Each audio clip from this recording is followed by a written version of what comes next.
time to get to the Go down economy? to Explorer. Go down to your all the way and see if... There we go. There it is. Okay, so Pam, this is Mary Beth from Phoenix. How are you doing? Hi, Mary Beth. Hi. I have a question for you. So looking at this, the quarterly reports, it looks like a lot of this data and a lot of these percentages really represent, the need in the community. Now, have you taken any of this and aligned these with any community goals, like to move any of these indicators? Have you gone out there to say that you're going to do that or not?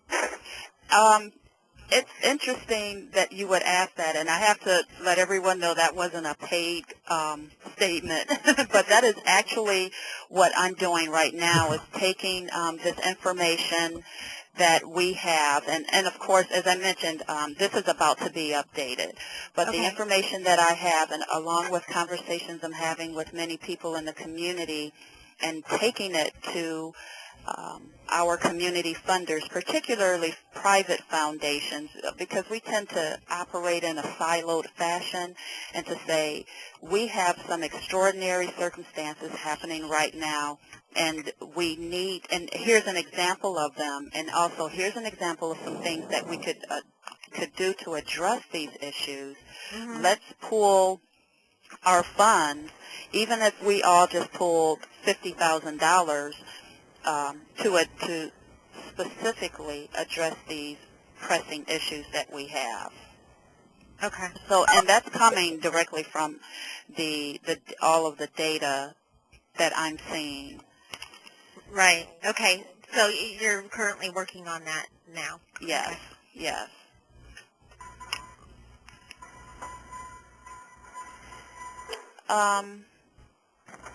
Another thing, Don, if you go back to the home page, don't close this. Oh, you did. Oops, I just did. Oh, it's gone. Okay. Sorry about that.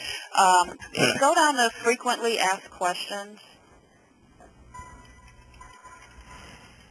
So we realized that we had questions that came up as we were working on this as a team, and if we had these questions, other people are likely to have the questions too. So we have a FAQ page that helps people get a sense of why we have this, and like someone asked, how often are they updated?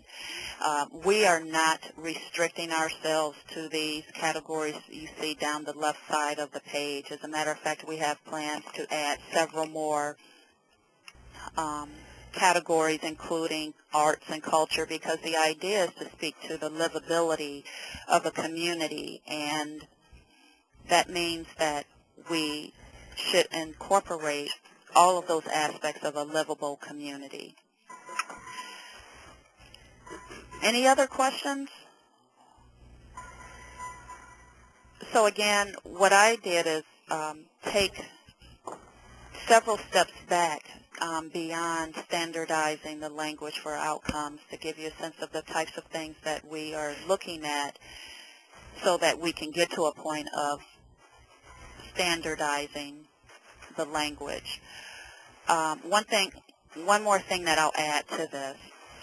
We are actually using this, the indicator site internally, as we identify and establish the milestones for the community impact work. So an example is that one of our goals in community impact is to ensure that children are ready to succeed upon entering kindergarten. And we said, okay, so how do we know what progress we've made if we don't know where we are currently? And so we now know that X amount of children are ready to learn when they enter kindergarten, and so we have milestone markers 5, 10, 15 years out. Where do we want to be based upon our baseline information? And that baseline information is the information that we collect from here. So that's what I have. I'm happy to answer any questions that people have. That is great. Thank you so much, Pam. I think that's a great start to our panel discussion today. I do have a question. Please. My name is Terry Bergen. I'm from Cedar Rapids, Iowa. My question is regarding what sort of community engagement types of things you've done to get the word about the site out to the community and get people involved in this discussion beyond just your committees and your staff and board and so forth. Tell me your name again. Terry Bergen from Cedar Rapids, Iowa. Terry? Terry with a T, yes. Okay. Terry, that is actually an excellent question. Thank you for asking that.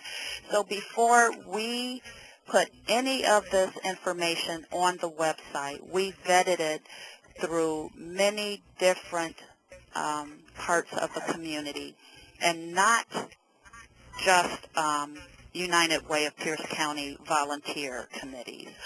For example, with the health information, the health data, we went to the health department and asked, first of all, for data that we knew that we wanted to have on the site. But in every instance, with every category, we went to knowledge holders, the folks who are the experts in that area, and we said, take a look at what we have and how we're presenting it. Does this make sense? Is it readable? Is it, do we have all of the data, all of the indicators that represent, for example, health, what it takes for a community to be healthy? And are there things that we have listed here and you're wondering, why in the world do we have this? So we did that with every single category. That's the first thing.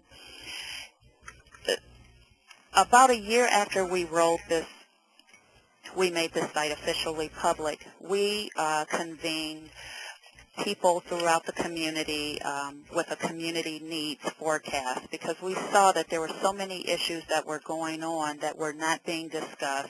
We have a lot of different, we have our chamber which presents an economic forecast, but I noticed that there weren't social services folks there to hear what was going on. So we had this community needs forecast back in June, and we had a wide range of people come, people from the finance sector, from the human services sector, from the employment / unemployment community, from our institutions of higher learning come, and as well as elected officials, to speak about this, many of the different issues that are facing our community, and what we're basing it on the information presented on the community indicators.